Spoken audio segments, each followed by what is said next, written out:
सायते फसल गुल है जवानी, क्यों न जिसने मैं हो महवशा हो। आकबत के अजाबों का रोना इन मुबारक महीनों में क्यों हो। भक्ति प्रेम विरोध नहीं है, भक्ति है प्रेम का ऊर्ध्वगमन। भक्ति राग विरोधी नहीं है, भक्ति है राग का रूपांतरण। भक्ति सौंदर्य विरोधी नहीं, भक्ति है परम सौंदर्य की खोज। भक्ति प्रिय से तुम्हें तोड़ती नहीं, परम प्रिय से जोड़ती। इस बात को पहले ध्यान में ले लें। यह भक्ति की अपूर्व दशा है। भक्ति कहती नहीं छोड़ो प्रेम, भक्ति कहती है प्रेम को बढ़ाओ। छोटे प्रेम को जाने दो, बड़े प्रेम को बुलाओ। भक्ति वियोग नहीं सिखाती, योग नहीं सिखाती, वैराग्य नहीं, तप तपश्चर्या नहीं। भक्ति सिखाती है कैसे प्रिय के रंग में रंग जाओ। संसार के विरोध का कारण प्रेम नहीं, संसार के विरोध का कारण है कि संसार प्रेम के लिए उपयुक्त पात्र नहीं। विरागी कहता है छोड़ो राग को, क्योंकि राग बुरा है। भक्त कहता है जहां तुमने राग लगाया है वो विषय वस्तु व्यर्थ है, राग को मत छोड़ो, विषय वस्तु को बदल लो। जहां तुमने क्षुद्र को विराजा है, बिठाया है, क्षुद्र को सिंहासन पर विराजमान किया, वहां प्रभु को बिठाओ। जिस हृदय में तुमने धन मद पद इन सबको बिठा रखा है, वहां प्रभु का गुण गाओ। जितना तुम संसार के लिए श्रम कर रहे हो, उतने ही श्रम से परमात्मा मिल सकता है। कुछ नया नहीं करना है साधना में, जो तुम जानते हो उसकी ही दिशा बदलनी। यही पैर पहुंचा देंगे, दिशा बदलनी। यही आंखें दिखा देंगी, दिशा बदलनी। यही तुम परमात्मा में प्रविष्ट हो जाओ, परमात्मा के आलिंगन को उपलब्ध हो जाओगे। जरा भी तुम में कमी नहीं है, लेकिन तुम्हारी दिशा गलत है। तुम गलत नहीं हो, तुम्हारी दिशा गलत है। यह भक्ति का आधारभूत सिद्धांत है। तुम गलत नहीं हो, तुम्हारी दिशा मात्र गलत है। तुम्हें नहीं बदलना है, सिर्फ दिशा को बदल लेना। तुम चले हो जिस तरफ, जो तुम पाने चले हो वो तो ठीक ही है, लेकिन जिस तरफ तुम चले हो वहां वह पाया न जा सकेगा। जैसे कोई आदमी चला, नदी जाना चाहता था और बाजार की तरफ चला, चल रहा है ये भी ठीक है, नदी पहुंचना चाहता है ये भी ठीक, प्यासा है तो नदी पहुंचना चाहता है, लेकिन चल पड़ा है बाजार की तरफ। पैर भी ठीक है, चलना भी ठीक है, प्यास भी ठीक है, पानी की तलाश भी ठीक है, लेकिन जरा राह गलत चुन ली, दिशा गलत चुन ली, नदी की तरफ चले। तो भक्ति तुम्हारी सारी सांसारिकता को परमात्मा में नियोजित कर देती।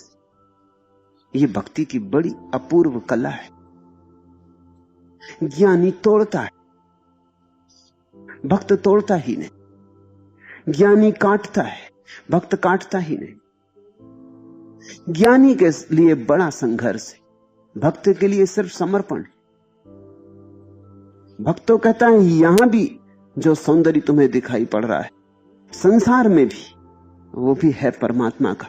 तुम जिस दिन पहचानोगे उस दिन जानोगे। यहां भी जो वसंत आता है वो भी उसकी प्रार्थना का क्षण है। जब तुम्हारे भीतर, तुम्हारे खून में जीवन ऊर्जा तूफान उठाती है, ये भी उसी का तूफान है। सब उसका है, उसी की तरफ बहने लगे, स्रोत की तरफ जाने लगे तो ठीक हो जाए। आज के पलटू के पद बहुत सोचने समझने जैसे, भक्ति की आधारशिलाएं उनमें। क्या सोवे तू बावरी, चाला जात वसंत। ये जीवन तो वसंत की बेला है, ये जीवन तो वसंत की ऋतु है। देखते हो जीवन की कोई निंदा नहीं, ये जीवन तो वसंत है, ये तो अहोभाग्य।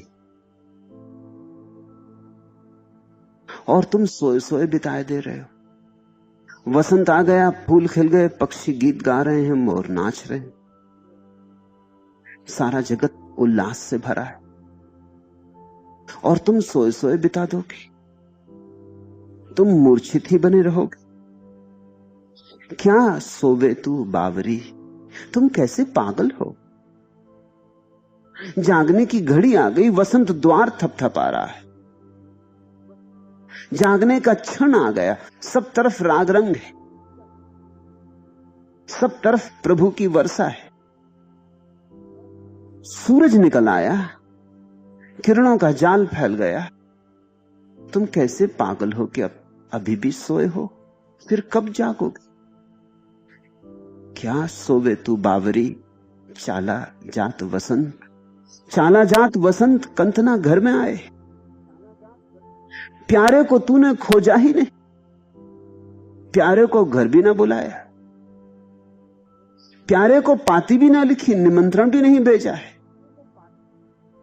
और ये वसंत के जाने के क्षण करीब आने लगे। ये जीवन अभी है, अभी खो जाएगा। ये जीवन सदा तो नहीं रहेगा, आता है चला जाता है, क्षण भंगुर है। ये जो क्षण भंगुर जीवन है, इसे प्रभु की पुकार बना लो।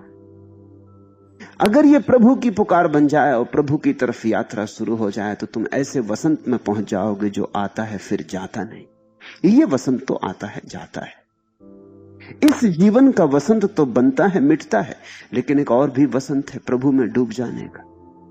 वहां फिर फूल सदा ही खिलते, वहां सनातन के फूल खिलते। एस धम्मो सनातनो, जिसको बुद्ध कहते हैं शाश्वत सनातन, जो कभी नहीं मुरझाता, उसके फूल खिलते हैं, उस धर्म के फूल खिलते हैं। यहां तो निश्चित ही समय के जगत में, समय की व्यवस्था में जो भी पैदा होता मर जाता। वसंत भी आया और गया, आया भी नहीं कि जाने की तैयारी शुरू हो जाती।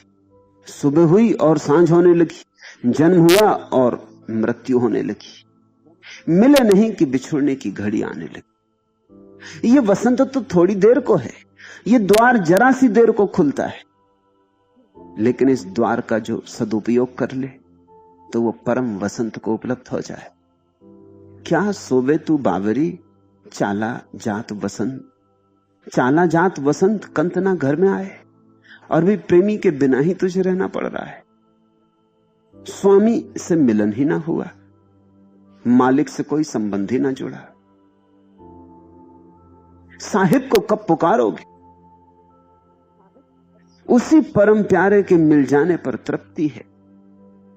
यहां भी तुम जो खोज रहे हो, खोज तो उसी को रहे हो। पत्नी में खोजते हो, पति में खोजते हो, कभी सोचा है किसे खोजते हो?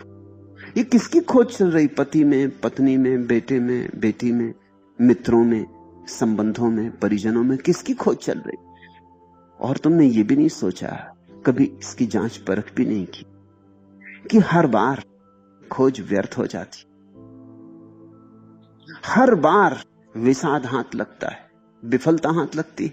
पत्नी में खोजो, पति में खोजो, तुम जिसे खोज रहे हो वो इतना बड़ा है कि कोई पत्नी उसे तुम्हें न दे पाएगी, और तब तुम अंततः नाराज होगे गरीब पत्नी पर। उसका कोई कसूर भी ना था, तुम्हारी मांग बड़ी थी। घड़े में सागर खोजने चले थे, घड़े का क्या कसूर?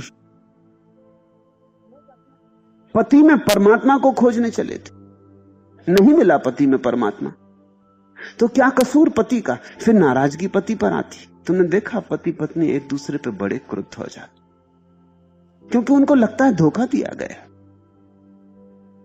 उनको लगता है जो प्रलोभन हमें दिया गया था, जो देने का आश्वासन दिया गया था, वो पूरा नहीं किया गया। उन्हें शिकायत हो, चाहे शिकायत साफ साफ ना हो, लेकिन पति पत्नी का मन एक दूसरे के प्रति तक्तता से भरता जाता, कड़वाहट से भर जाता। कारण समझना, कारण बड़ा धार्मिक है। कारण यही है कि पत्नी ने जिससे प्रेम किया था, सोचा था उसमें परमात्मा मिलेगा, मिला एक साधारण आदमी, क्षुद्र वासनाओं से भरा, क्षुद्र सीमाओं से घिरा। सोचा था असीम से दोस्ती होगी, सोचा था मंदिर मिल जाए, मिला घर, मंदिर नहीं मिला। घर वाली बन गई, घर वाले मिल गए, लेकिन मंदिर नहीं मिला। और आकांक्षा मन की थी, प्यास तो मन की एक ही है, मंदिर के लिए। शाश्वत को चाहा था, ये क्षण भंगुर मिला, ये अभी है अभी चला। तुमने जिस पत्नी को प्रेम किया था, जिस प्रेसी को प्रेम किया था, सोचा था इसमें सौंदर्य, परम सौंदर्य मिल जाए, तुम तृप्त हो जाओ, तुम्हारा दिल भर जाए।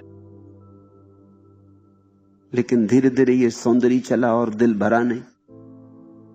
दिल भरने की तो बात दूर रहे, धीरे धीरे ये सौंदर्य, अब सौंदर्य भी दिखाई नहीं पड़ता। जिसको फूल समझ के करीब आए थे उसमें बहुत कांटे मिले। मन तिक्त होने लगा, मन कड़वाहट से भर गया, मन विरोध से भर गया। तुम सोचते हो पत्नी धोखा दे गई, ये सुंदर थी नहीं, इसने दिखावा किया। पत्नी सोचती तुम धोखा दे गए, तुम ऐसे विराट थे नहीं जैसा तुमने दिखावा किया था। किसी ने दिखावा नहीं किया था, तुम्हारी आकांक्षा परमात्मा को खोजने की। मैंने सुना एक मुसलमान सम्राट कभी कभी एक सूफी फकीर को बुलाया करता था, महल में बुलाता था, उसका सत्संग करता था। एक दिन फकीर ने कहा कि ये नियम के प्रतिकूल है, मैं आ जाता हूं दया करके, लेकिन कुरान कहती है कि फकीर कभी सम्राट के घर न जाए। तुम बुलाते हो तो मैं इंकार नहीं कर पाता, लेकिन कुरान कहती है कि जब जाए तो सम्राट ही फकीर के घर जाए। तो ये आखिरी बार मेरा आना हुआ, अब तुम इस योग्य भी हो गए हो कि मेरी बात समझ सकोगे। सत्संग ने तुम्हें इस योग्य बना दिया। पहले दिन ही मैं तुमसे मना करता तो शायद तुम्हारी अकल में भी ना आता, तुम समझते अपमान हो गया, लेकिन अब तुम समझ सकते हो। तुम्हें चाहिए तो तुम आओ, कुएं के पास आओ, तुम प्यासे हो, कुएं को बुलाते हो, ये बात तो जरा ठीक नहीं। अब जब आना हो तो तुम आ जाना। राग तो लग गया था सम्राट को इस फकीर का, इसके प्रेम की कुछ बूंदें उसे मिली, इसके जीवन में कुछ उसने झांका भी था, कुछ लगता था कि जो नहीं साधारणता होता वह हुआ है। तो वो एक दिन पहुंचा फकीर के झोपड़े पर। फकीर खेत में काम करने गया था, उसकी पत्नी ने कहा आप बैठ जाएं। वो खेत की मेड़ पर पत्नी अपने पति की प्रतीक्षा कर रही, भोजन लेके आई। वो कहती आप यहीं बैठ जाएं मेड़ पर, मैं पति को बुला लाती हूं, वो दूर वहां काम कर रहे। सम्राट ने कहा कि मैं टहलूंगा, तू जाके बुला ला। पत्नी को लगा कि शायद मेड़ पर कुछ बिछा नहीं है इसलिए सम्राट बैठता नहीं, तो भागी गई अपने झोपड़े में से उठा लाई दरी, गरीब की दरी, फेगड़ों लगी, जगह जगह फटी, जरा जीन, मगर उसने बड़े प्रेम से बिछा दी मेड़ पर और कहा कि आप बैठ जाएं। सम्राट ने दरी देखी और वो टहलते रहा। उसने कहा मैं टहलूंगा ही, तू पति को बुला ला। उसने सोचा कि शायद मेड़ पर बैठना सम्राट के लिए योग्य नहीं, तो उसने कहा आप ऐसा करें झोपड़े में भीतर चले, तो हमारी खाट पर बैठ जाएं। तो वो भीतर ले गई, लेकिन खाट भी सम्राट को जची नहीं। खाट ही थी गरीब की और झोपड़ा भी। वो बाहर फिर आ गया। उसने कहा मैं टहलूंगा, तू फिक्र मत कर, तू जाकर फकीर को बुला ला। पत्नी गई। राह में उसने फकीर से, अपने पति से कहा कि सम्राट कुछ अजीब सा है, मैंने बहुत कहा मेड़ पे बैठ जाओ, नहीं बैठा, दरी बिछाई, नहीं बैठा, भीतर ले गई, अपनी खाट पर रख बैठने को कहा, वहां नहीं बैठा। ये बात क्या, ये बैठता क्यों नहीं? फकीर हंसने लगा। उसने कहा पागल, सम्राट बैठ कैसे सकता है? हमारी दरी भी उसके योग्य नहीं, खेत की मेड़ भी उसके योग्य नहीं, हमारी खाट भी उसके योग्य नहीं। और फिर फकीर हंसने लगा। उसकी पत्नी ने कहा आप हंसते क्यों? उसने कहा यही तो सारे मनुष्य के जीवन की कथा है कि हमारा मन कहीं बैठता नहीं, क्योंकि मन है सम्राट। कभी तुम दुकान पे बिठाना चाहते हो, नहीं बैठता। कभी तुम किसी की देह में बिठाना चाहते हो, नहीं बैठता। ये तो बैठेगा ही नहीं जब तक परमात्मा ना मिले। ये सम्राट है, ये परमात्मा मिले तो ही बैठेगा, और परमात्मा मिल जाता तो ऐसा बैठ जाता है, हिलता ही नहीं, डुलता ही नहीं, सब कंपन खो जाते। कह रहे हैं पलटू, चाला जात वसंत कंतना घर में आए। अभी वो मालिक ना तो तुमने बुलाया न घर में आया, और ये वसंत के जाने के दिन भी करीब आ गए। ये पागलपन है, ये पागलपन छोड़ो। धृग जीवन है तोर कंत बिन दिवस कमाए। और जीवन में अगर कोई भी एक पाप हो सकता है तो यही है कि उस परम प्यारे के बिना कोई जीवन बिता। धृग है जीवन तोर, तेरा जीवन व्यर्थ, व्यथा, किसी मूल्य का नहीं, निरर्थक। अभागा है तू, क्योंकि और कोई दुर्भाग्य नहीं है जगत में बिना परमात्मा के जीवन बिताना। ये ऐसे ही जिन्हें बिना जो रोशनी का दिया, ऐसा ही। ये ऐसा ही है जैसे कि गर्मी में सूख गई सरिता, रेत ही रेत का पाट है, जल की जरा भी धार नहीं। ये ऐसा ही है जैसे एक मरुस्थल, जहां न कभी वृक्ष उगते, न फूल लगते, न पक्षी गीत गाते, जहां वसंत कभी आता ही नहीं। परमात्मा के बिना जीवन रस विहीन, रसो वैसा। परमात्मा रस रूप, उसे बुलाओगे तो रस लिप्त हो जाओ। उसके बिना सूखे सूखे ही रहोगे, उसके बिना आंखें गीली ना होंगी, न हृदय गीला हो।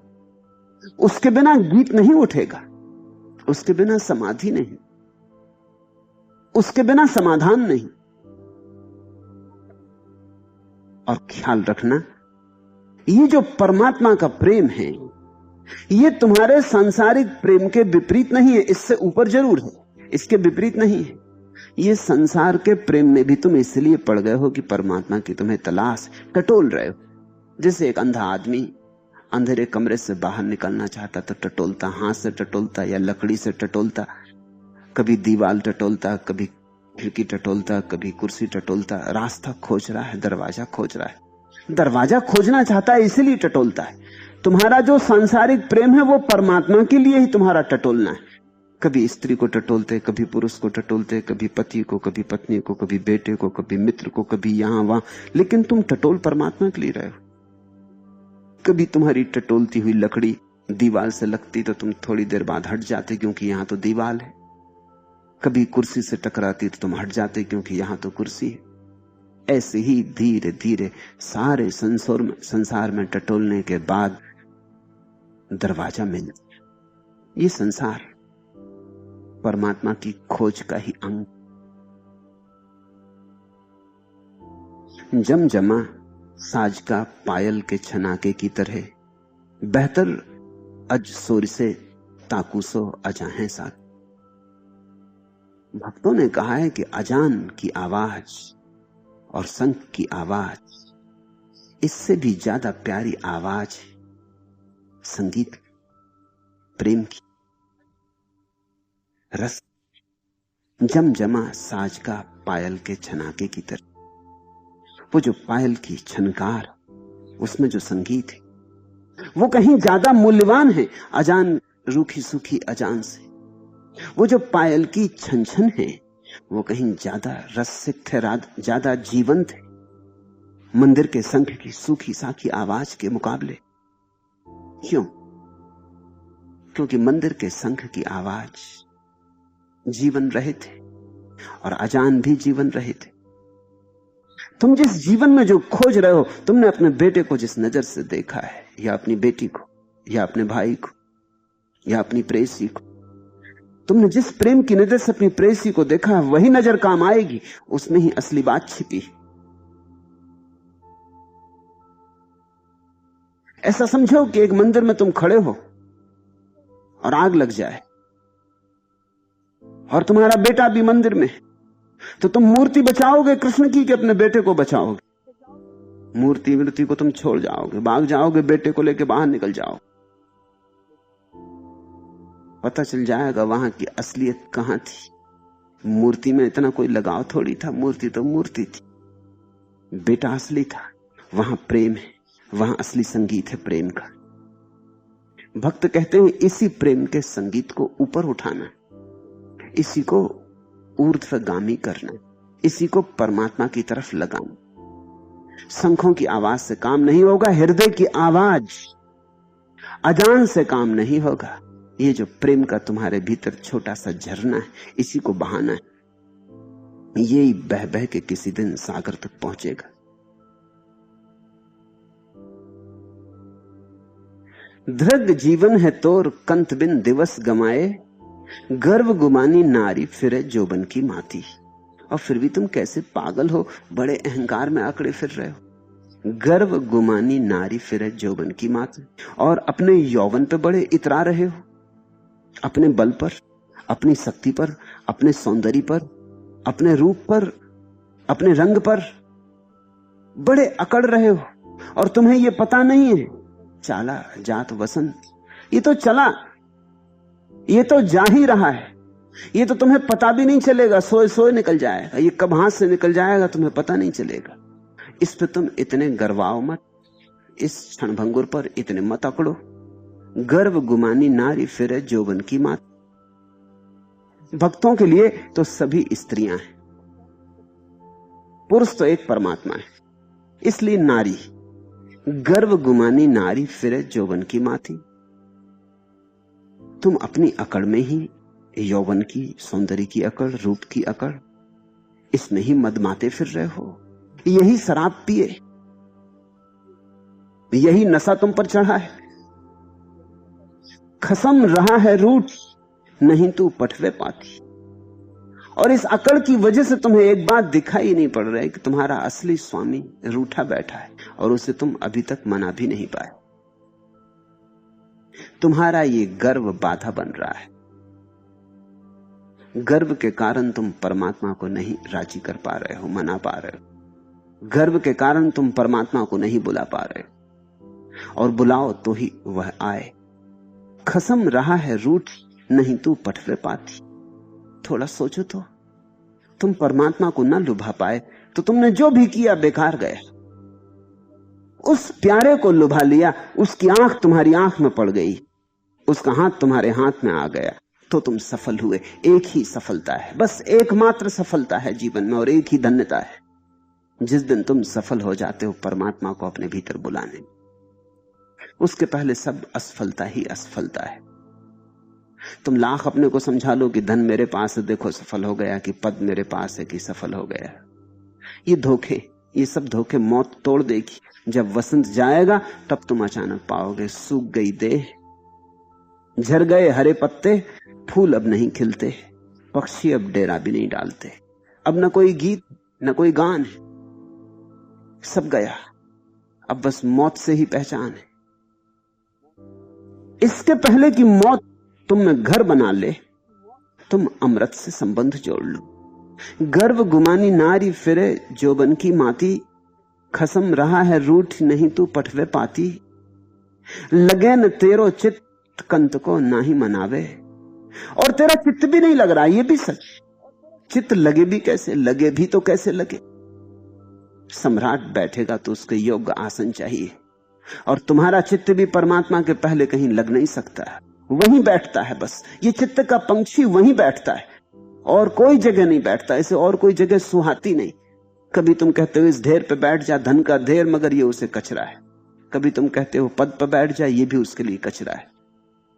तुम उसे लाख तरह के खिलौने देते हो, लेकिन वह हर खिलौने से ऊब जाता है, और एक दिन हर खिलौने को छोड़ देता, वो कहता असली लाओ। और इसलिए चित्त बेचैन है।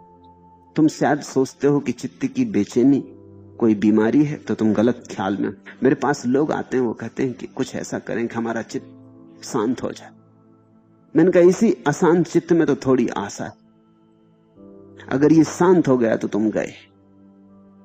इसका अशांत होना सौभाग्य। ये अशांत चित्त यही कह रहा है कि यहां तुमने जहां जहां शांति खोजनी चाहिए वहां शांति नहीं मिलेगी, और तुम चाहते हो चित्त शांत हो जाए। अगर तुम्हारा चित्त शांत हो जाए तो तुम संसार में ही रह जाओ।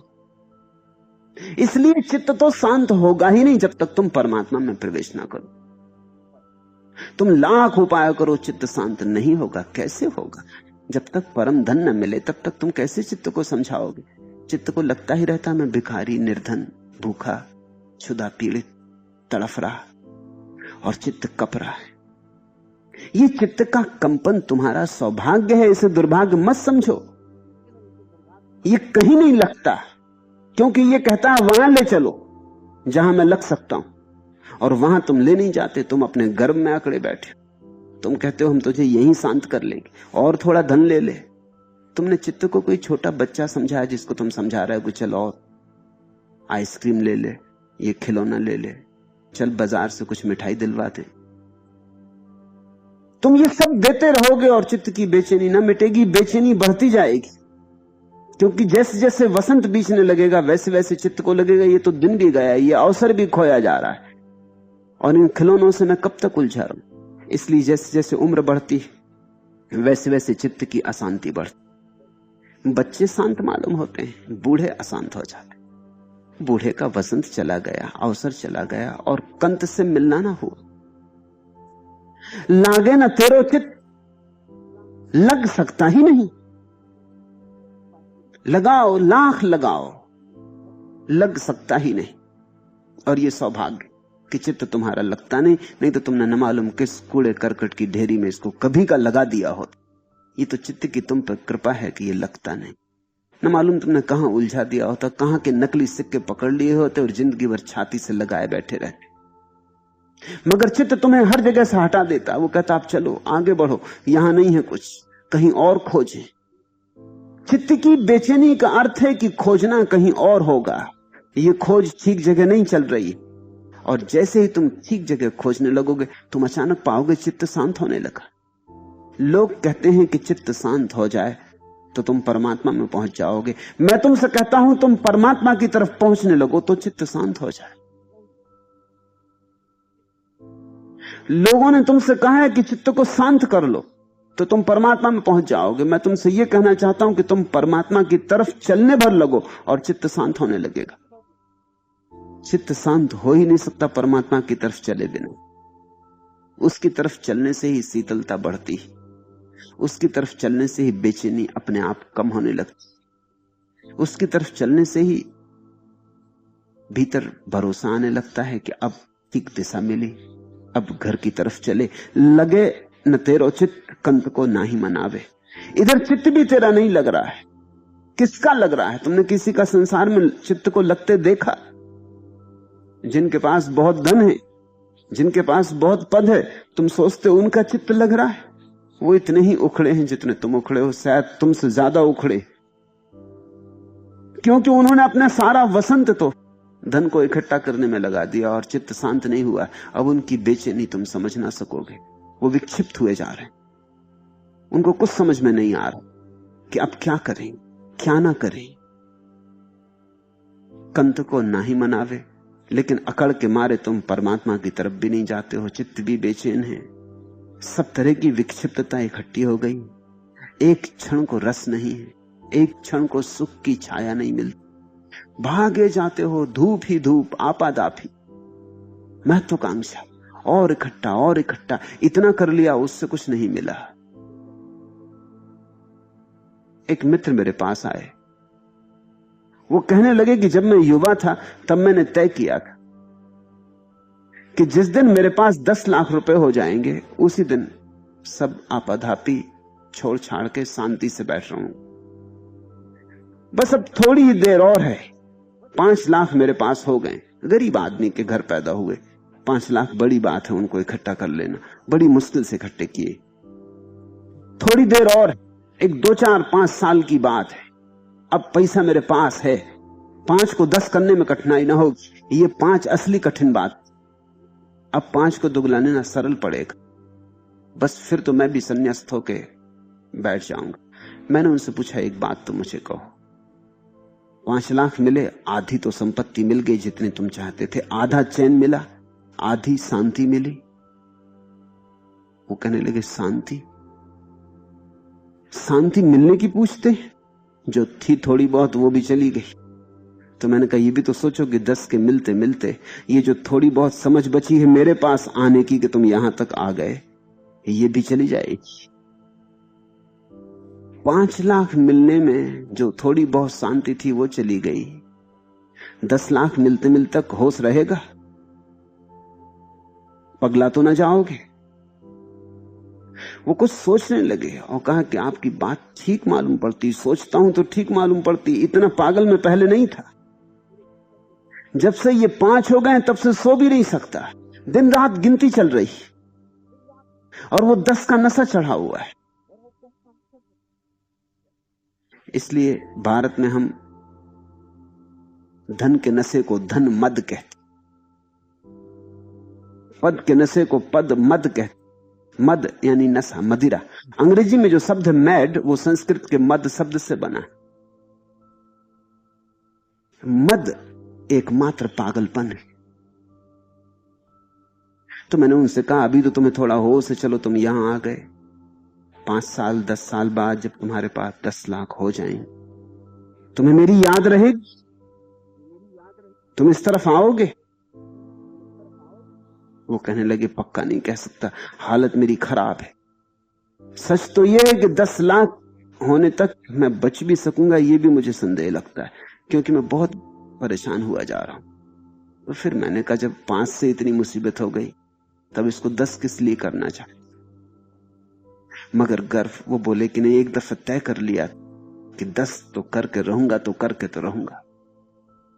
आदमी कभी कभी ऐसी दिशाओं में भी चलता जाता है जिनमें कुछ भी नहीं पाता, लेकिन एक अहंकार, लगे न तेरो चित्त कंत को नहीं मनावे, और फिर भी अकड़ के बस प्रभु को मनाने की तरफ कोई चेष्टा भी नहीं हो रही।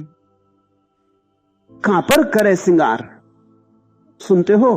कापर करे सिंगार, फूल की सेज बिछावे। फिर किसके लिए श्रृंगार करती, और फिर किसके लिए फूलों की सेज बिछाती, जब परमात्मा को मनाने का ही, मनाने के लायक भी विनम्रता नहीं है, तो किसके लिए श्रृंगार और किसके लिए फूलों की सेज सजाती? ये किसके लिए मंदिर बनाती? ये किसके लिए दीप जलाती? कापर करे सिंगार, तुम किसके लिए सज रहे हो? हां, मंदिर जाने के लिए सज रहे हो तो ही तुम्हारे सजने का कोई मूल्य है। प्रभु को रिझाने चले हो तो ही तुम्हारा कोई मूल्य। मैंने सुना है अकबर ने तानसेन को एक बार कहा, तुम्हारा संगीत अपूर्व है, मैं सोच भी नहीं सकता कि इससे श्रेष्ठ संगीत कहीं हो सकता है, या कोई इससे श्रेष्ठ संगीत पैदा कर सकेगा। लेकिन एक प्रश्न मेरे मन में बार बार उठाता है कि तुमने किसी से सीखा होगा, तुम्हारा कोई गुरु होगा। अगर तुम्हारे गुरु जीवित हो तो एक बार उनका संगीत सुनना चाहता हूं, उन्हें दरबार बुलाओ। तानसेन ने कहा, जरा कठिन बात है, गुरु मेरे जीवित है, लेकिन उन्हें बुलाना मुश्किल है। वे फकीर आदमी, फकीर हरिदास उनके गुरु थे। वे गाते हैं अपनी मौत से, बजाते हैं अपनी मौत से, क्योंकि वो आदमियों के लिए नहीं बजाते और आदमियों के लिए नहीं गाते, वो परमात्मा के लिए गाते, वो परमात्मा के लिए बजाते। तो जब उनकी मौज होती तब, और दरबार में तो उनको न लाया जा सकेगा। फरमाइश पर तो वो गाते ही नहीं, गा ही नहीं सकते। वो कहते परमात्मा करे फरमाइश तब मैं गाता हूं। इसलिए जरा मुश्किल है, आप चलने को राजी न होंगे, उन्हें लाया नहीं जा सकता। और ये भी कुछ पक्का नहीं है कि वो कब गाएं, रोज उनका कुछ बंधा हुआ नियम नहीं है। प्रार्थना के कहीं बंधे हुए नियम हो सकते हैं, प्रेम के कहीं बंधे हुए नियम हो सकते हैं। प्रेम तो सब नियम तोड़ के बहता है। प्रेम तो बाढ़ की तरह है, कूल किनारे सब तोड़ देता है। तो कभी वो 2 बजे रात उठाते हैं और गाते रहते हैं, गाते रहते हैं, घंटों बीत जाते हैं, सूरज निकल आता है, दोपहर हो जाती और मस्त नाचते रहते। और कभी 2-4 दिन सन्नाटा ही रहता, उनके झोपड़े पर कोई स्वर नहीं उठता। कभी शून्य का नैवेद्य चढ़ाते परमात्मा को, कभी संगीत का चढ़ाते। मगर ये सब अनिश्चित है। हरिदास स्वतंत्र वृत्ति के, स्वच्छंद है, सन्यासी है। सन्यासी का अर्थ होता है स्वच्छंद, जो अपने भीतर के छंद से जीता हो। अकबर ने कहा कि तुमने मुझे और लुभा दिया, सुनना तो होगा ही, कुछ भी उपाय हो, तुम पता लगाओ, मैं आधी रात भी चलने को राजी हूं। लेकिन तानसेन ने कहा एक और आखिरी बात झंझट की है कि अगर कोई पहुंच जाए वो तो क्षण रुक जाते हैं, चुप हो जाते, तो चोरी से सुनना पड़ेगा, झोपड़े के बाहर छिप के सुनना पड़ेगा। हम जब उनके विद्यार्थी भी उनके पास थे तो छिप के ही सुनते थे, हमें सिखाते थे, वो तो ठीक था, लेकिन जब वो खुद अपनी मस्ती में, अपनी रौ में आते तो हमें छिप के सुनना पड़ता था। सामने पहुंच जाओ, वो रुक जाते। बात ही गई। तो रात अकबर ने और तानसेन ने 2 बजे रात छिप गए हरिदास के झोपड़े के पास। वो आगरा में यमुना के किनारे रहते। 3 बजे रात वो अपूर्व संगीत शुरू हुआ हरिदास का। अकबर डोलने लगा, उसकी आंख से आंसू ही बह जाते। 5 बजे बंद हुआ संगीत। जब वे लौटने लगे महल की तरफ तो अकबर बिल्कुल चुप रहा, कुछ बोला ही नहीं। ये बात कुछ ऐसी थी कि इसके संबंध में कुछ भी कहना छोटा होगा, ओछा होगा। ये इस जगत का संगीत ना था, ये सेज परमात्मा के लिए बिछाई गई थी, ये श्रृंगार परमात्मा के लिए किया गया था। ये तो बात ही अलौकिक थी, ये अपार्थिव थी बात, ये स्वर्ग का संगीत था। इसके संबंध में क्या कहूं, कुछ कहने को ना था। एक सन्नाटा रहा। जब महल आ गया और अकबर उतर के महल की सीढ़ियां चढ़ने लगा और उसने तानसेन को विदा दी, तब उसने इतना ही कहा, तानसेन, अब तक मैं सोचता था तुम्हारा कोई मुकाबला नहीं, आज मैं सोचता हूं तुम्हारे गुरु के सामने तुम तो कुछ भी नहीं हो। आज मैं बड़ी बेचैनी में पड़ गया हूं। अब तक सोचता था तुम्हारे सामने कोई भी कुछ नहीं है, आज बड़ी मुश्किल हो गई। आज तुम्हें देखता हूं तो तुम्हारा संगीत तो साधारण मालूम पड़ता।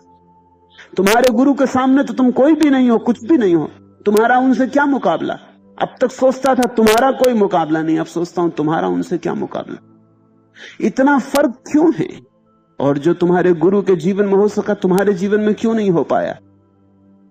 तानसेन ने कहा, कठिन नहीं है मामला, सीधा साफ है। मैं बजाता हूं आपके लिए, मेरे गुरु बजाते परमात्मा के लिए। मैं बजाता हूं कुछ पुरस्कार पाने के लिए, क्षुद्र पुरस्कार, धन पद प्रतिष्ठा। मेरे गुरु बजाते अहोभाव से, किसी पुरस्कार को पाने के लिए नहीं। मैं बजाता हूं कुछ पाने के लिए, मेरे गुरु बजाते हैं क्योंकि उन्होंने कुछ पा लिया है, उस पाने से बजना उठता है। मैं तो भिखारी हूं, वे सम्राट। जिस दिन तुम परमात्मा के लिए श्रृंगार करोगे, उसके लिए फूलों की सेज सजाओगे, उसी दिन तुम्हारे जीवन आनंद, उसी दिन तुम्हारे जीवन में संगीत, उसी दिन तुम्हारे जीवन में अर्थ। उसके पहले तो सब व्यर्थता है। कापर करे श्रृंगार, फूल की सेज बिछावे। और कहते पलटूदास की लोगों को मैं देखता हूं बड़ा श्रृंगार कर रहे हैं, बड़ी फूलों की सेज सजा रहे हैं, मकान बना रहे हैं, व्यवस्थाएं जुटा रहे हैं। किस लिए, किसके लिए?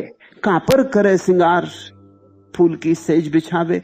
किसको रिझाने के लिए ये आयोजन चल रहा है? और यहां हाथ से वसंत निकला जा रहा है। पलटू ऋतु भरी खेल ले, फिर पाछे फिर पछतावे अंत। क्या सोवे तू बावरी, चाला जात वसंत। पलटू ऋतु भरी खेली ले। ये जो छोटा सा क्षण मिला है, ये जो जीवन मिला है, इसको रस से मदमत, प्रभु के प्रेम में मस्त खेल ले, नाच ले, क्रीड़ा कर ले। ये जो इसने दिया है उसी के चरणों में समर्पित कर दे। पलटू ऋतु भरी खेल ले, फिर पछतावे अंत। नहीं तो मृत्यु के समय पछतावा होगा कि प्रभु ने इतनी बड़ी भेंट दी थी, हमने उसे कुछ भी ना लौटाया। हमने कोई उत्तर भी ना दिया, और ये आ गई मौत और सब छीन के ले चली। सूखने लगे फूल सेज के, श्रृंगार कुम्हलाने लगा। ये आई मौत और सब छीन के ले चली। और जब हम दे सकते थे तब हमने प्रभु को भी देने में आनाकानी की। जो छिन ही जाएगा, जो छिन ही जाना है, उसे क्यों ना तुम दान बना लो। और फिर अगर दान ही बनाना हो तो सबसे पहले तो उसी का ध्यान करना चाहिए जिसने दिया है, उसको हम लौटा दें। तेरी वस्तु गोविंद तुझी को समर्पित, त्वदीयम वस्तु गोविंद तुभ्यमेव समर्पय। और तो किसी को देने का कारण भी नहीं।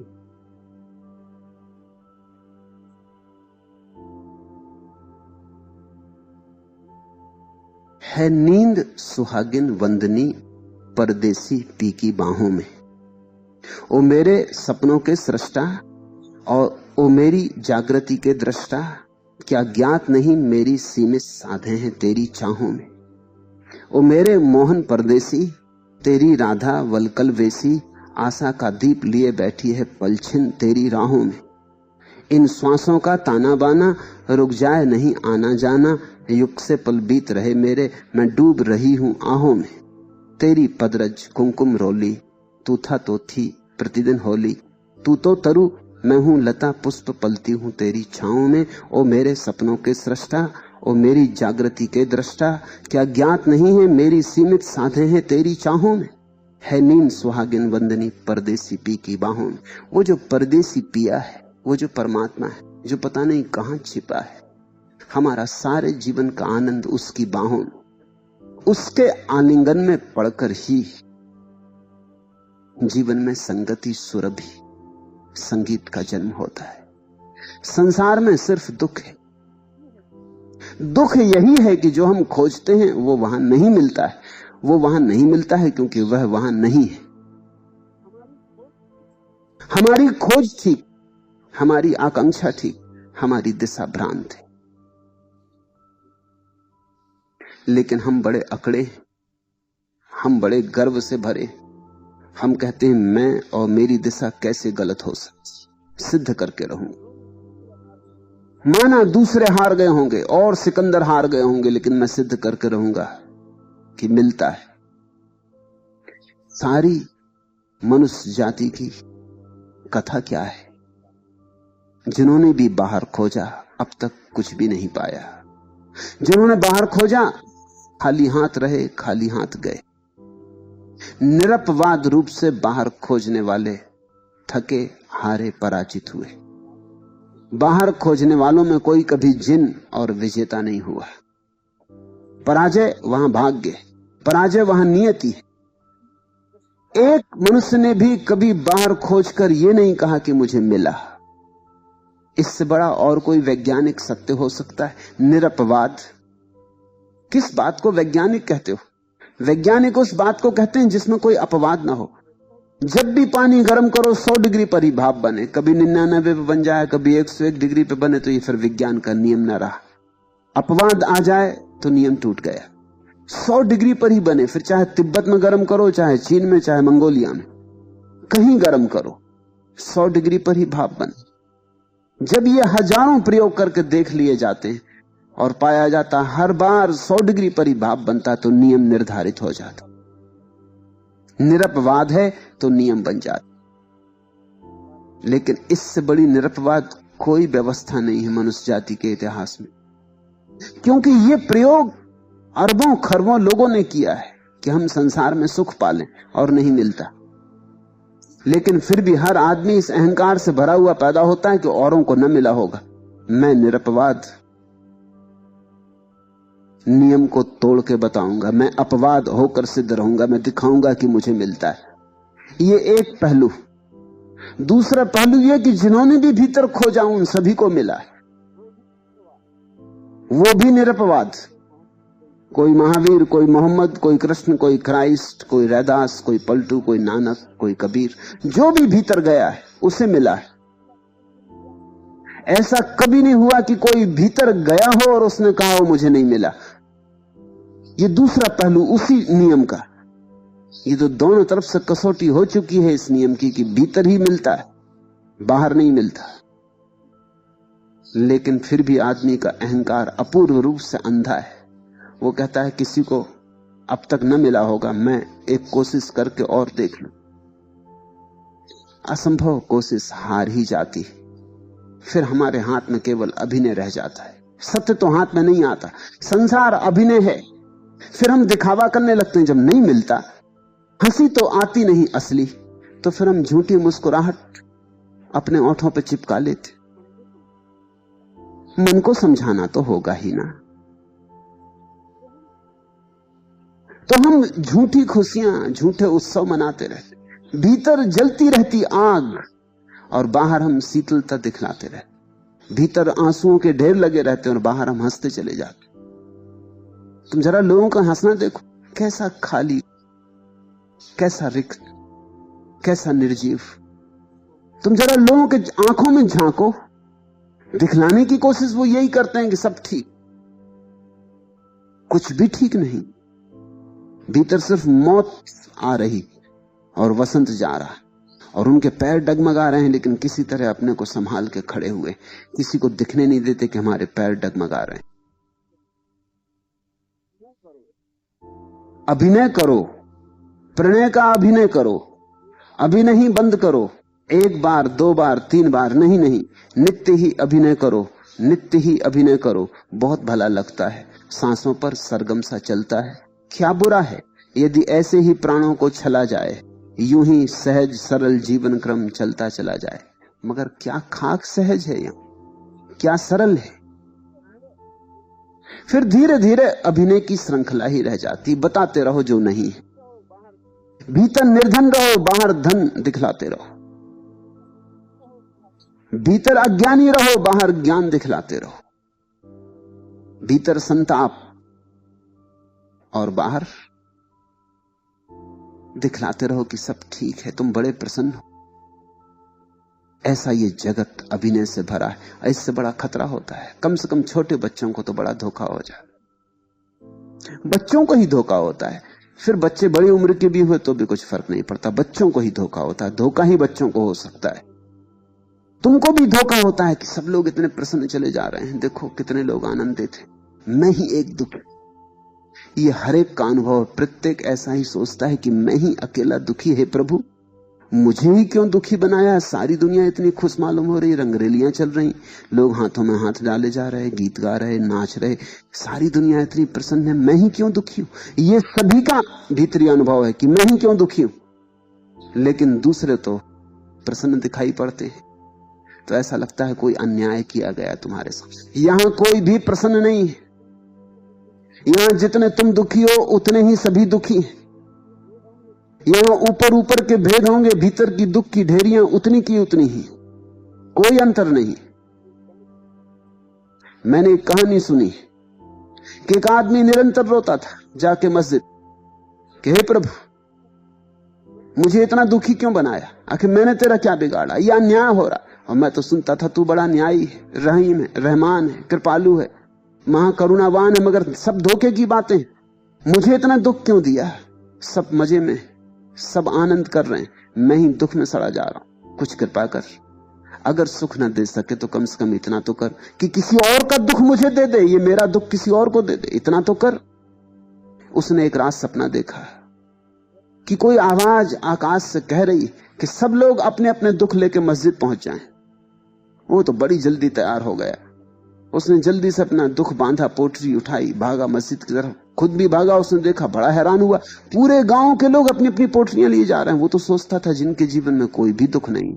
राजा भी भागा जा रहा है, वजीर भी भागे जा रहे हैं, नेता भी भागे जा रहे हैं, पंडित पुरोहित भी भागे जा रहे हैं। उसने मौलवी को भी देखा, वो भी अपना गट्ठर लिए चला जा रहा है। सबके गट्ठर हैं।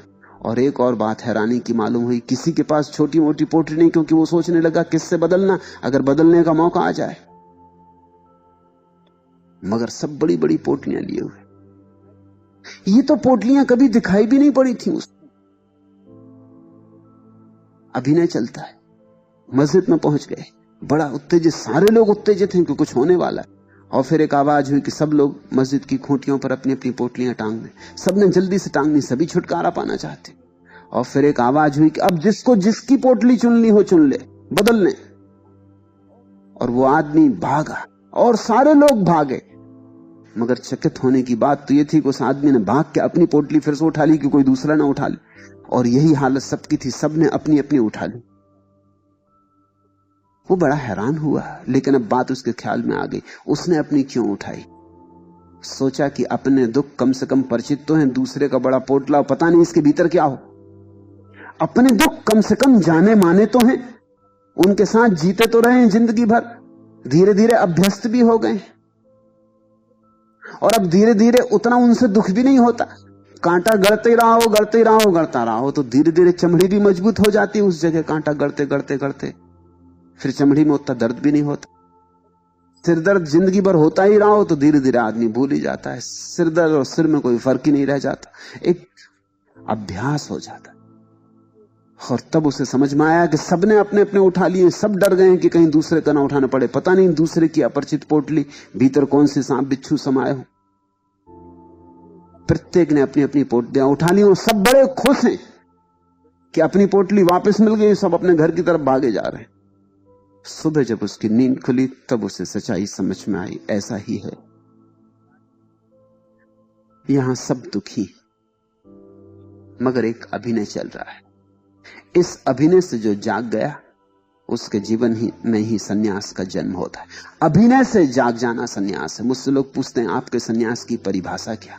मैं कहता हूं अभिनय से जाग जाना सन्यास है। अब और अभिनय ना करेंगे,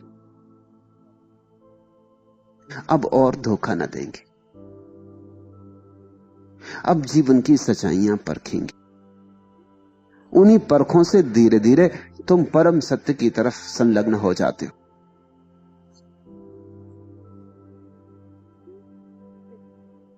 ज्यों ज्यों सूखे ताल है त्यों त्यों मीन मलिन।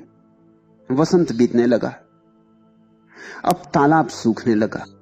जीवन का तालाब, समय की धारा धीरे धीरे सूखने लगी। आदमी बूढ़ा होने लगा।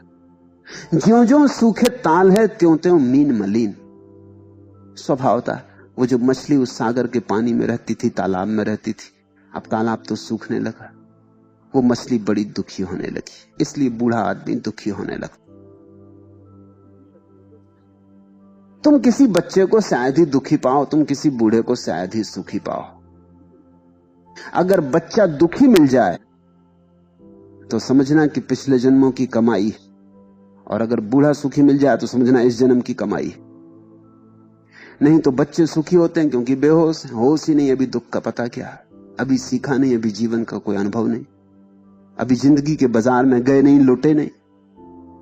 अभी लुटेरे तैयारी कर रहे हैं, वो भी तैयार हो रहे हैं कि लुटने की तैयारी हो जाए। और बूढ़े को तुम दुखी ही पाओगे क्योंकि लुट गया, बाजार में लूट लिया गया, कुछ नहीं बचा हाथ। अगर बूढ़ा प्रसन्न मिल जाए, आनंदित मिल जाए तो समझना संत है, और बच्चा अगर दुखी मिल जाए तो समझना कि संत है। क्योंकि बच्चे के दुख का एक ही मतलब हो सकता है कि पिछले जन्मों का अनुभव नहीं भूला, और बूढ़े के सुख का एक ही मतलब हो सकता है कि परमात्मा से संबंध जुड़ गया। ज्यों ज्यों सूखे ताल है त्यों त्यों मीन मलिन। मछली बड़ी दुखी हो रही, तालाब सूखने लगा। त्यों त्यों मीन मलिन, जेठ में सूख्यो पानी, और वो मौत आने लगी जेठ जैसी। जेठ का महीना आने लगा, घबराहट बढ़ने लगी, तालाब का जल उड़ने लगा, वाष्पीभूत होने लगा। अभी था रोज रोज नहीं होने लगा। ऐसे ही तो उम्र एक दिन उड़ जाती, पता भी नहीं चलता कब हाथ से निकल गई। ज्यों ज्यों मीन मलिन, जेठ में सूख्यो पानी, तीनों पन गए बीत, भजन का मरम न जानी। बचपन बीता, जवानी बीती, अब ये बुढ़ापा भी बीतने लगा, ये आखिरी जल की धार भी उड़ने लगी, अब नींद के मरने का क्षण आने लगा। तीनों पन गए बीत, भजन का मरम न जानी। और जीवन में जानने योग बस एक ही बात थी, भजन का मरम, भक्ति का अर्थ, भक्ति का अनुभव। क्योंकि मर्म जानने का और कोई उपाय नहीं। मर्म जानना हो तो अनुभव में उतरना पड़े, भाव में उतरना पड़े। भक्ति तो शुद्ध अनुभव की बात है। तो जीवन बीत गया और भजन आया नहीं। वसंत चला गया और तुम सोए रहे। क्या सोवे तू बावरी, चाला जात वसंत, चाला जात वसंत कंत ना घर में आए। भजन का अर्थ है कंत का आगमन शुरू हुआ, प्रार्थना उठने लगी, अर्चना जगने लगी, उपासना होने लगी। धीरे धीरे अब संसार का ही रटन नहीं होता मन में, अब प्रभु की भी याद आने लगी। जिक्र शुरू हुआ, याददाश्त शुरू हुई, सुरती उड़ी। तीनों पन गए बीत, भजन का मरम न जानी। कमल गए कुम्हलाए, हंस ने किया पयान। और इंद्रियों के कमल, आंखें, कान सब कुम्हलाने लगे। वो इंद्रियां जिनको तुमने अब तक जीवन जाना था वो कुम्हलाने लगी। कमल गए कुम्हलाए, हंस ने किया पयाना। और अब हंस के उड़ने का क्षण आने लगा। ये जीव अब जाएगा, पता नहीं कहां, किस अंधकार में, किस लोक में। इसके जाने के लिए कोई तैयारी ना की, क्योंकि भजन का मर्म ही ना जाना। भजन को जान लेते तो आगे की तैयारी हो जाती। मृत्यु के बाद की तैयारी भजन से ही होती। प्रभु को याद किया होता, प्रभु से संबंध जुड़ जाता, तो मृत्यु में गुजरने की पीड़ा ही न झेलनी पड़ती। अमृत से जो जुड़ गया फिर वो मरता नहीं। शरीर तो शांत हो जाता है, लेकिन अमृत से जुड़े गए व्यक्ति को मृत्यु की कोई पीड़ा नहीं होती। कमल गए कुम्हलाए, हंस ने किया पयाना। और हम क्या कर रहे हैं? हमें हंस की तो बिल्कुल फिक्र नहीं। जो आज खिले और कल कुम्हला जाएंगे, इन कमलों की हम बड़ी फिक्र कर रहे हैं। तुम्हें अपनी तो फिक्र नहीं है, लेकिन देह, रंग रूप, इसकी तुम बड़ी चिंता कर रहे हो। आंखों में काजल लगा रहे हो, ओंठों पर लिपस्टिक लगा रहे हो, चेहरों पर रंग रोगन पोत रहे हो, शरीर को सुंदर बनाने की हर तरह की चेष्टा कर रहे हो, हर तरह की चेष्टा चल रही। हंस की कोई चिंता नहीं है। वो जो भीतर छिपा हंस है, जो आज नहीं कल उड़ जाएगा, उसकी कोई चिंता नहीं।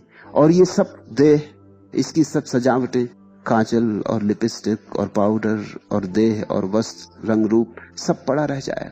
इस पर तुम सारा जीवन लगा रहे हो। सार की चिंता नहीं, असार के साथ जीवन व्यय कर रहे हो। कमल गए कुम्हलाए, हंस ने किया पयाना। मीन लिया कोई मारी, और आज नहीं कल मौत का जाल आएगा। कोई भी तो नहीं पहचानता मौत कौन है, इसलिए कहते हैं पलटू मीन लिया कोई मारी। कौन मार जाएगा पता नहीं, कौन जाल फेंक देगा, कौन फांस लेगा, ये मौत कौन है किसी को पता नहीं। हम तो जीवन के रंग में ऐसे रंगे रहते हैं कि मौत का विचार ही कौन करता है। मीन लिया कोई मारी, ठाव ढेला चिरहाना। और अब जो कभी तालाब हुआ करता था, अब सिर्फ मिट्टी के ढेले पड़े रह गए, सब सूख गया। फटी पुरानी दरारें पड़ी मिट्टी रह गई।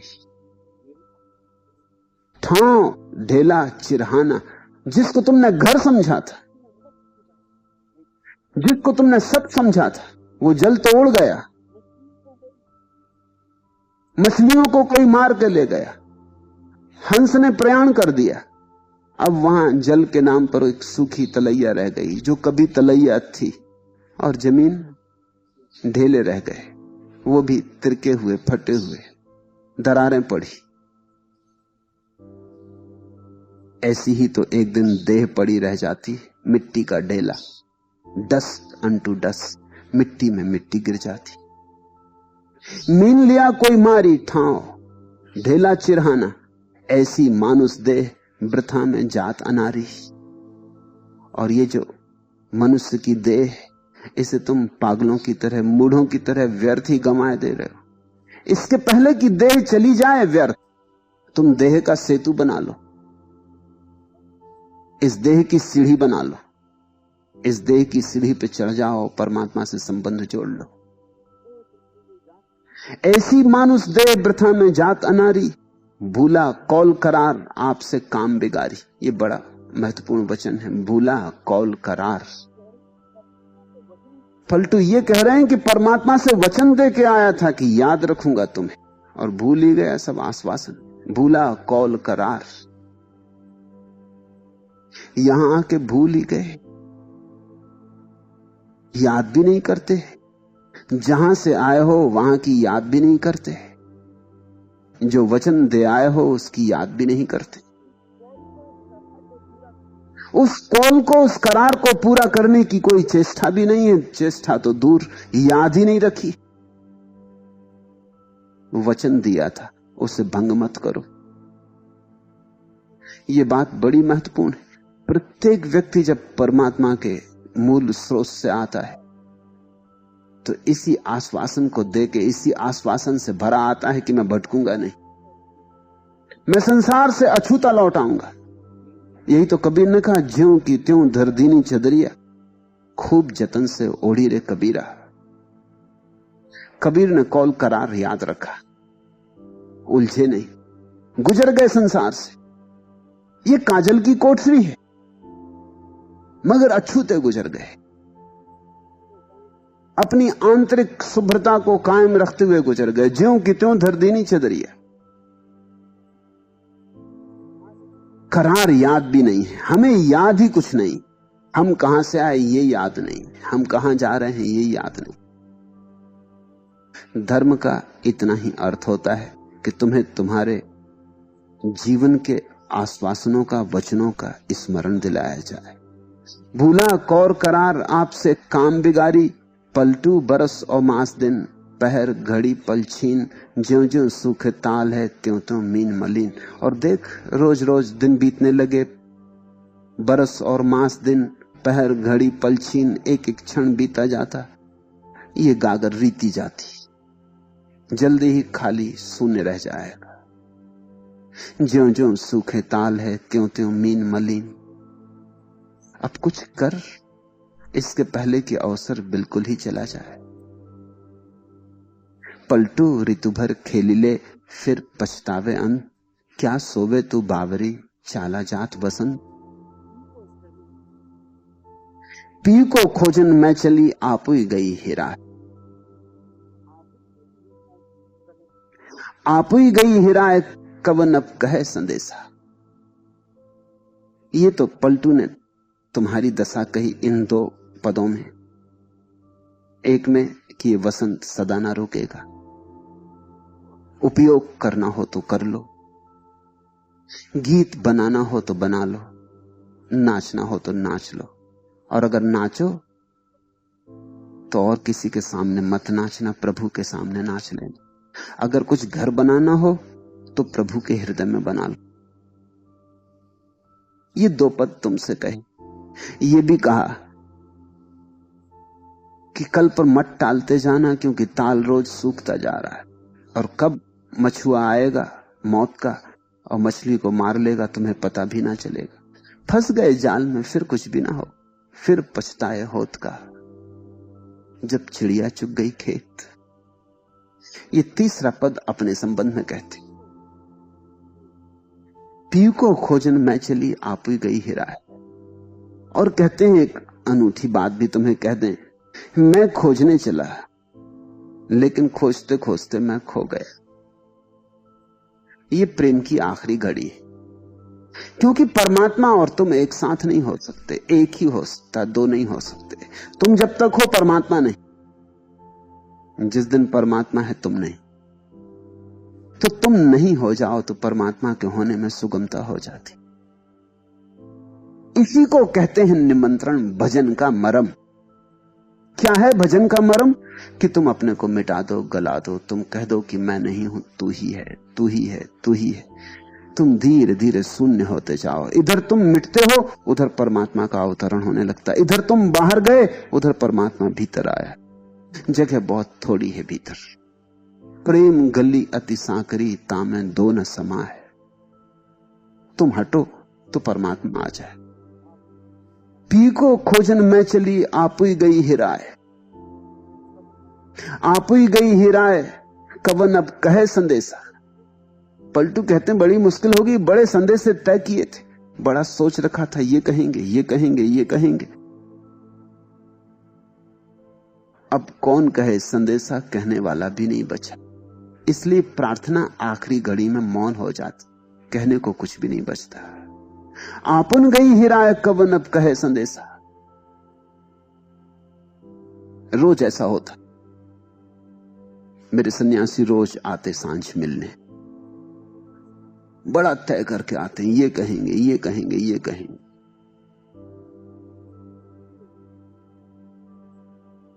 फिर सामने बैठते हैं और कहते हैं भूल गए, कुछ कहने का याद नहीं आता। क्या हो जाता हूं? जब तक दूरी हो तब तक कहने को कुछ होता। जैसे ही निकटता बढ़ती वैसे ही शब्द बीच में नहीं बचते। जैसे जैसे निकटता बढ़ती शब्द हटते जाते। आत्यंतिक निकटता में तो मौन ही बचता है। रुदादे गमे उल्फत, उनसे हम क्या कहते, क्यों कर कहते। एक हर्फ न निकला ओंठों से और आंख में आंसू आ भी गए। प्रेम के दुखों की कहानी भी कहने की सोचता है वक्त कि कितना संसार में तड़फा, किस किस तरह की विरह की पीड़ा थी, किस किस तरह तुम्हें याद किया। रुदादे गमे उल्फत, उनसे हम क्या कहते, क्यों कर कहते। कहना तो चाहा था, बहुत तय करके भी आए थे कि सब शिकायतें करेंगे कि क्यों संसार में भेजा, क्यों भटकाया, क्यों इतना परेशान किया। रुदादे गमे उल्फत, उनसे हम क्या कहते, क्यों कर कहते। एक हर्फ न निकला ओंठों से और आंख में आंसू आ भी गए। आंसू ही बच रहे, और आनंद के आंसू। भूल में मत पड़ना, प्रेम के जगत में दुख के आंसू घटते ही, आनंद के ही आंसू घटते। प्रेम इतनी बड़ी कीमिया है कि दुख के आंसुओं को भी आनंद के आंसुओं में रूपांतरित कर देती। पी को खोजन मैं चली, आप ही गई हिराए, आप ही गई हिराए कवन अब कहे संदेशा। जेकर पी में ध्यान भई वह पी के भेसा। प्यारा वचन है, हीरों से भी तौलो तो न तुले, ऐसा वचन है। जेकर पी में ध्यान, जिसने उस प्यारे के ध्यान में अपने को डुबाया, जेकर पी में ध्यान भई वह पी के भेसा, वो प्यारा ही हो गया, वो प्यारे के साथ एक हो गया। जिसने उसका ध्यान किया वो वही हो गया। प्रभु को जानते ही प्रभु में हो जाते, प्रभु को जानते ही प्रभु हो जाते। जेकर पी में ध्यान भई वह पी के भेसा। आगी माही में जो परे सो अग्नि हुई जावे। स्वभावता अग्नि में जो गिरेगा वो अग्नि रूप हो जाएगा, उसमें से भी लपट उठेगी, वो भी उसी रंग में रंग जाए। भृंगी कीट को भेंट आम सपन, आप उसम ले ही बनावे। पतंगा आता है, गिर जाता दिए की ज्योति पर, ज्योति में हो जाता। भृंगी कीट को भेंट आपुसम ले बनावे। आगी माही में जो परे सोई अग्नि हुई जावे। जेकर पी में ध्यान भई वह पी के भेसा। आपुन गई हिराए कवन अब कहे संदेशा। पतंगा कितनी यात्रा करके आया था, कितनी दूर अंधेरे कोनों से, कितनी आकांक्षाओं, अभिलाषाओं, अभीप्साओं को लेकर, कितनी प्रार्थनाएं थी हृदय में, कितना क्या कुछ कहने को था। दिए की तलाश चलती रही थी, जन्मों जन्मों की तलाश के बाद आज दिए की ज्योति मिली थी, और पतंगा आके उसमें गिर जाता और ज्योति रूप हो जाता। संदेशा कहने को न समय मिलता न सुविधा मिलती, संदेशा कहने वाला ही नहीं बचता। ये क्रांति गुरु के पास भी घटती है। अगर शिष्य सच में ही समर्पित है तो गुरु के पास भी आके कुछ कहने को नहीं बचता। एक सन्नाटा रह जाता, एक अपूर्व सन्नाटा, जीवन ज्योतिर्मय चैतन्य रूप, बड़ा चिन्मय, अहोभाव, आनंद अश्रु। एक मगन था, एक मस्ती, एक नाच, लेकिन कहने को कुछ भी नहीं बचता। सरिता बह के गई सिंध में रही समाई, शिव शक्ति के मिले नहीं फिर शक्ति आई। और जब एक बार इस प्रेमी से मिलना हो जाता तो लौटना नहीं होता, फिर लौटना नहीं। सरिता बह के गई सिंध में रही समाई। खलील जिब्रान ने कहा, जब नदी भी गिरने लगती सागर में, टकती, एक क्षण को अपने को रोकती, पीछे लौट के देखती। वे सब घाट जहां से गुजरी, वे सब तीर्थ, वे सारे लोग जिनसे राह में मिलना हुआ, अच्छे बुरे, हजार हजार स्मृतियां, पहाड़ के उत्तुंग शिखर, मैदानों की गंदगी, वृक्षों की छायाएं, पक्षियों के गीत, आकाश में उड़ते बादल, चांद तारे, उनकी झलक, उनके प्रतिफलन। लंबी कथा है। अब गंगा चलती हिमालय से सागर तक जाते जाते हजारों मील की यात्रा है, हजारों अनुभव होते हैं। जिब्रान ठीक कहता है कि सरिता भी सागर में गिरने के पहले एक क्षण ठिठक जाती, लौट के पीछे देखती, याद करती और डरती भी। ये सागर सामने खड़ा है, विराट, असीम, कूलहीन, तटहीन, इसमें गए तो खो जाएंगे। गुरु के पास पहुंच के भी शिष्य घबराता है, डरता है, कपता है, बचना चाहता है। लेकिन गुरु में गिरना सीखना पड़े। गुरु में जो गिरना सीखे वही किसी दिन परमात्मा में गिर सकता है। गुरु में गिरना तो परमात्मा में गिरने का पूर्व अभ्यास है। काखागा पाठ का प्रारंभ, श्री गणेशाय नमः। सरिता बह के गई सिंध में रही समाई, शिव शक्ति के मिले नहीं फिर शक्ति आई। जैसे ही शिव और शक्ति का मिलन हो जाता है, फिर लौटना नहीं, फिर शक्ति वापस नहीं लौटती। जैसे प्रिय और प्रेसी का मिलना हो गया, प्रेसी खो गई। प्रेसी यानी हम, प्रिय यानी परमात्मा। पलटू दीवाल कह कहा, मत कोई झांकन जाओ, पी को खोजन में चली आप ही गई हिराओ। पलटू दीवाल कह कहा, चीन की दीवाल की तरफ इशारा है। चीन की दीवाल के संबंध में यह कथा है कि चीन की दीवाल पहले तो दुनिया की सबसे बड़ी दीवाल है, हजारों मील पहाड़ों को पार करती, नदियों को पार करती, मैदानों को पार करती। ऐसी कोई दीवाल दुनिया में नहीं। बड़ी चौड़ी दीवाल, पहाड़ जैसी दीवाल, एक बैलगाड़ी चल सके दीवाल के ऊपर। बड़ी ऊंची दीवाल है, उसको पार करना मुश्किल। चीन की दीवाल के संबंध में एक लोकोक्ति है कि चीन की दीवाल में एक खतरा है। वो इस तरकीब से बनाई गई कि अगर कोई उस पर चढ़ के दूसरी तरफ देखे तो उसे एकदम कहकहा छूटता है, एकदम हंसी छूट। वो इतना मस्त हो जाता है, ऐसे नशे में डूब जाता है कि तत्क्षण छलांग लगा के कूद जाता है उस तरफ और फिर खो जाता है, फिर कभी उसका पता नहीं चलता। ये जरूर चीन के बाहर से जो दुश्मन चीन पर हमला करने के लिए आते रहेंगे, उन्हीं से बचने के लिए दीवार बनाई गई थी। उनमें ये कहानी चल पड़ी होगी कि चीन की दीवार एक तो चढ़ना मुश्किल, अगर चढ़ जाओ और अगर उस तरफ उतर गए तो फिर लौटना मुश्किल। सावधान, कोई चढ़ना मत और उस तरफ झांक के देखना मत। उसमें बड़ा जादू है, जो झांक के देखता है उसका कूदने का मन हो जाता। उसी की तरफ इशारा पलटू का, बड़ा प्यारा उपयोग किया। पलटू दीवाल कह कहा, मत को झांकन जाए। पलटू कहते हैं तुम्हें मैं पहले ही सावधान कर देता हूं, ये परमात्मा जो है दीवाल कह कहा, फिर मुझसे मत कहना, मैं तुम्हें पहले ही बता देता हूं। परमात्मा को खोजने चले हो, एक बात ख्याल रखना, परमात्मा को इस तरह न खोज पाओगे कि परमात्मा तुम्हारी मुट्ठी में बंद हो जाए।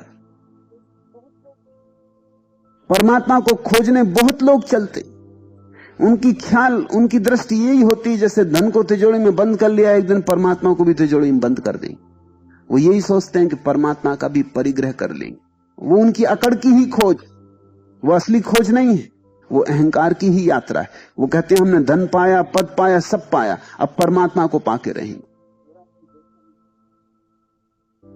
मोरारजी देसाई जिस दिन प्रधानमंत्री बने, एक पत्रकार ने उनसे पूछा कि आपकी जीवन भर की जो खोज थी और आपके जीवन भर की जो आकांक्षा थी वो पूरी हो गई, आप प्रसन्न होंगे? उन्होंने कहा ये कुछ भी नहीं, अभी तो मुझे परमात्मा को खोजना।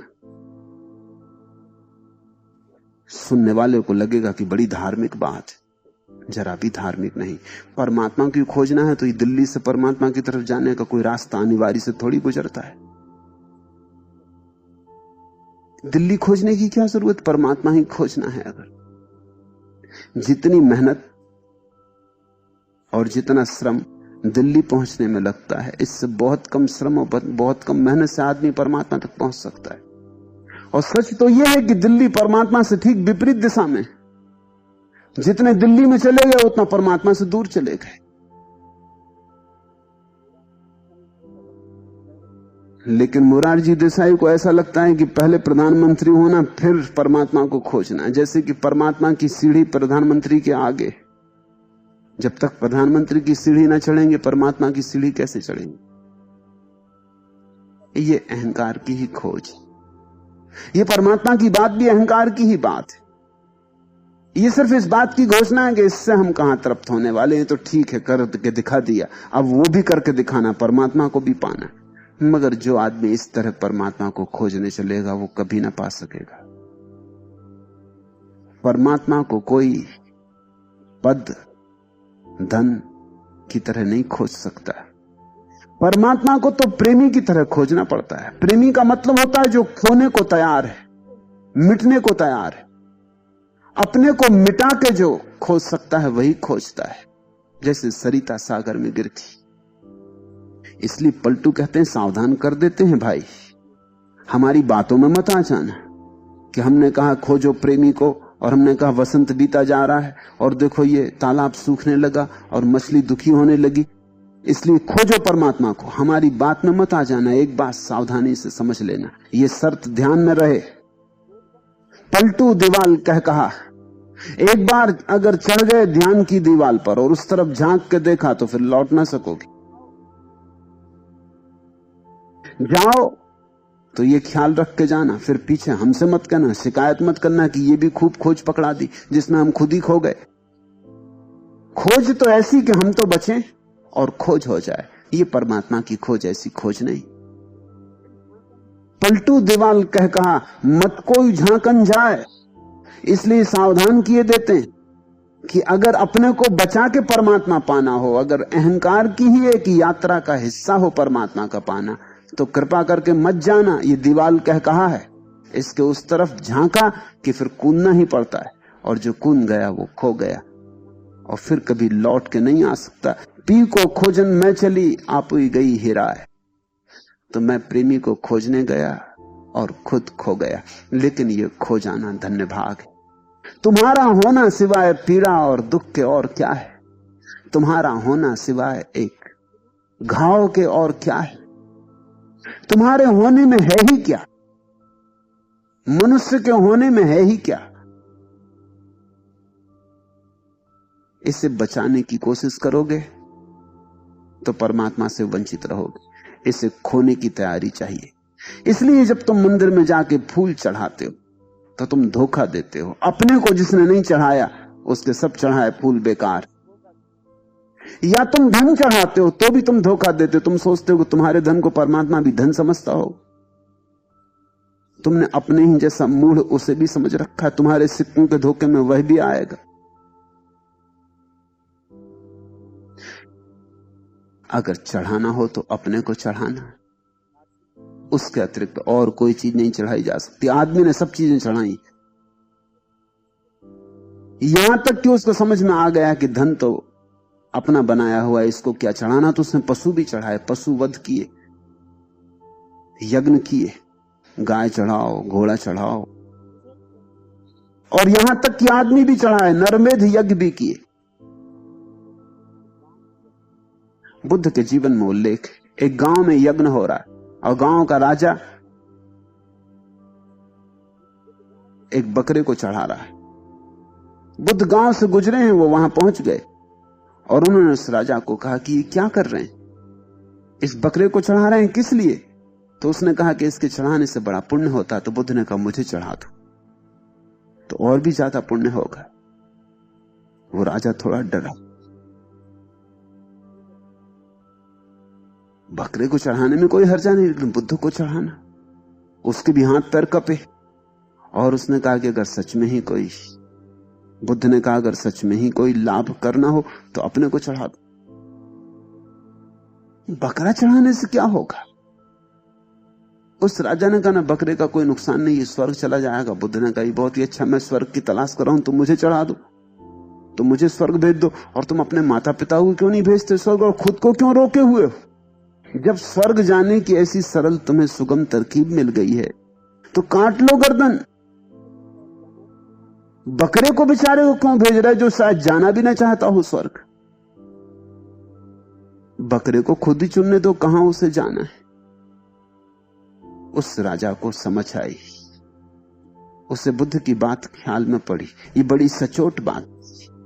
आदमी ने सब चढ़ाया है, धन चढ़ाया, फूल चढ़ाए।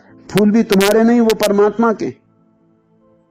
वृक्षों पर चढ़े ही हुए थे, वृक्षों पर परमात्मा के चरणों में ही चढ़े थे। वृक्षों के ऊपर से उनको परमात्मा की यात्रा हो ही रही थी, वहीं तो जा रही थी वह सुगंध, और कहां जाती? तुमने उनको वृक्षों से तोड़ के मुर्दा कर लिया और फिर मुर्दा फूलों को जाके मंदिर में चढ़ाए और समझे कि बड़ा काम कराए, कि कभी धूप दीप जलाए, कि कभी जानवर चढ़ाए, कि कभी आदमी भी चढ़ा दिए। अपने को कब चढ़ाओगे? और जो अपने को चढ़ाता है वही उसे पाता है। इसलिए पलटू ठीक कहते हैं, पलटू दीवाल कह कहा मत कोई झांकन जाए। पहले सावधान कर देते हैं, अगर जाना हो तो ये बात समझ के जान कि ये दीवाल कह कहा है, जो गया वो लौटा नहीं, जो गया वो खोया। कबीर ने कहा है कि खोजने चला था, खुद खो गया। ऐसे खो गया जैसे बूंद सागर में खो जाती, ऐसे खो गया जैसे कि सागर बूंद में खो जाता है। मगर ये खो जाना नहीं है, तुम्हारा होना असली खो जाना है, और तुम्हारा खो जाना तुम्हारा असली होना है। क्योंकि जिस दिन सरिता सागर में उतर जाती है, एक तरफ से तो सच है बात की सरिता खो गई, दूसरी तरफ भी देखो सरिता सागर हो गई। क्षुद्र से छूटी, विराट से जुड़ी, ना कुछ से छूटी, सब कुछ से जुड़ी। किनारे गए जरूर, लेकिन अनंत का किनारा मिला।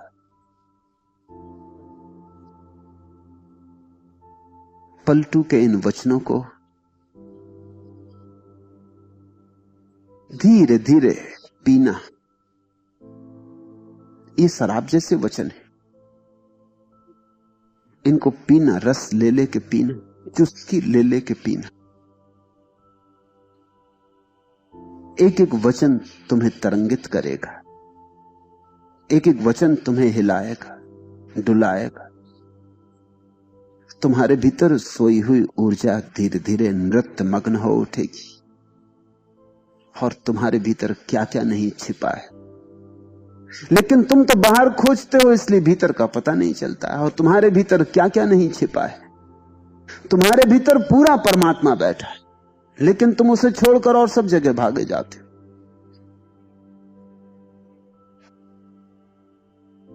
लौटो घर, क्या सोवे तू बावरी, चाला जात वसंत। चाला जात वसंत कंतना घर में आगे की में।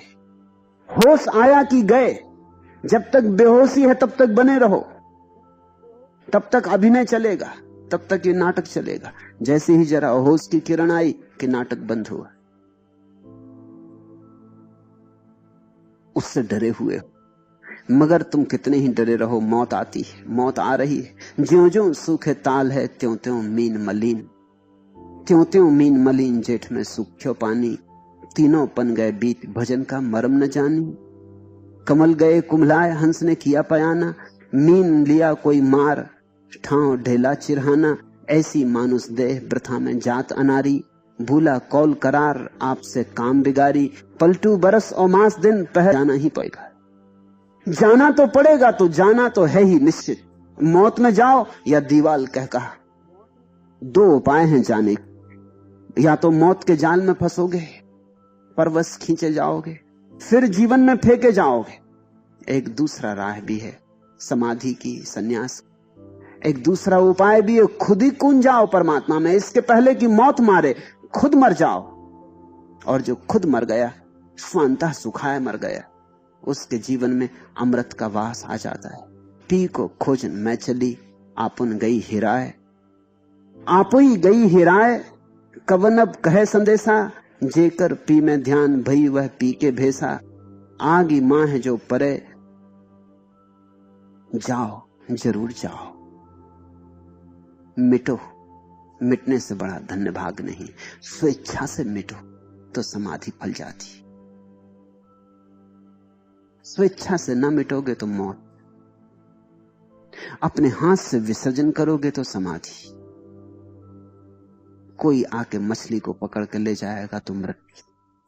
तुम्हारे हाथ में है मृत्यु को समाधि बना लेना या समाधि के अवसर को खो देना और फिर मृत्यु में मरना। जो मृत्यु को समाधि बना लेता है वही सन्यासी, जो मृत्यु को समाधि बना लेता है वही समझदार। आज इतना।